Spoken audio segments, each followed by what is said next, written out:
Good morning children. Welcome back to the online classes.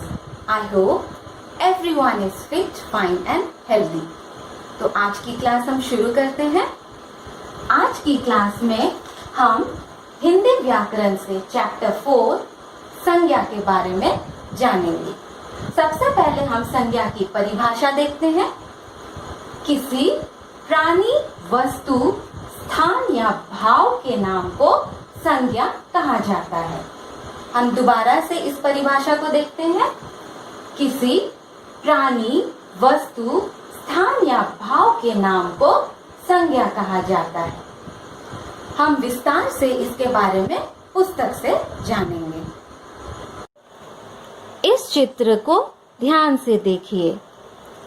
Reshma बाग में खेल रही है। उसके पास एक गेंद है। जब वह गेंद फेंकती है तब उसका पालतू कुत्ता उसे पकड़ लेता है। वह कुत्ता बचपन से ही रेशमा के साथ रह रहा है। इन वाक्यों में रेशमा और कुत्ता प्राणियों के नाम है। बाग स्थान का नाम है, गेंद वस्तु का नाम है और बचपन एक प्रकार के भाव का नाम है। इस प्रकार के नाम वाले शब्दों को संज्ञा कहते हैं। हम और भी उदाहरण देखते हैं। प्राणियों के नाम: बालक, बेटा, गाय, माता, कबूतर, बकरा, मछली, चूहा।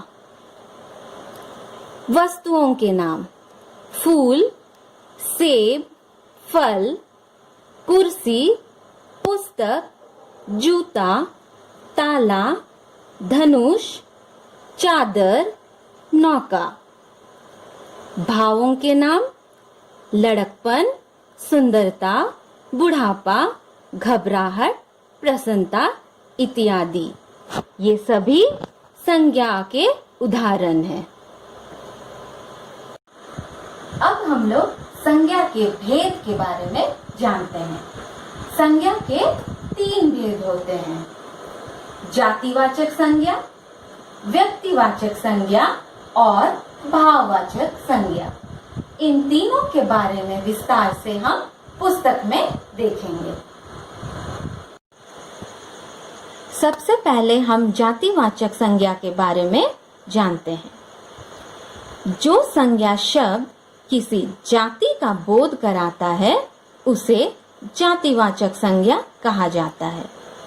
उदाहरण के लिए हम देखते हैं। रोहन एक बालक है। वह बचपन में दिल्ली घूमने आया था। उसके नाना दिल्ली में रहते हैं। यह दिल्ली शहर यमुना के किनारे है। बालक, नाना, शहर शब्दों से किसी न किसी जाति का बोध होता है। इसीलिए जो संज्ञा शब्द किसी जाति का बोध कराता है उसे जातिवाचक संज्ञा कहा जाता है। अब हम लोग व्यक्तिवाचक संज्ञा के बारे में जानते हैं। जो संज्ञा शब्द किसी विशेष व्यक्ति, वस्तु या स्थान का बोध कराता है उसे व्यक्तिवाचक संज्ञा कहा जाता है। इन वाक्यों में रोहन किसी विशेष बालक का नाम है। दिल्ली किसी विशेष शहर का नाम है। यमुना किसी विशेष नदी का नाम है।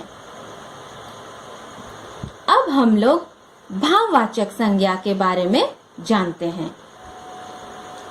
बचपन शब्द से बच्चा होने का भाव का पता चलता है। हम परिभाषा देखते हैं। जो संज्ञा शब्द मन के भाव का बोध कराता है उसे भाववाचक संज्ञा कहा जाता है। यहाँ और उदाहरण दिए गए हैं। जातिवाचक संज्ञा: गाय, बालक, लकड़ी, नदी, पर्वत, पाठशाला। व्यक्तिवाचक संज्ञा: गोपाल, रेशमा, ताजमहल, गंगा, दिल्ली। भाववाचक संज्ञा सुंदरता, मिठास, लड़कपन, बुराई, अच्छाई। Thank you.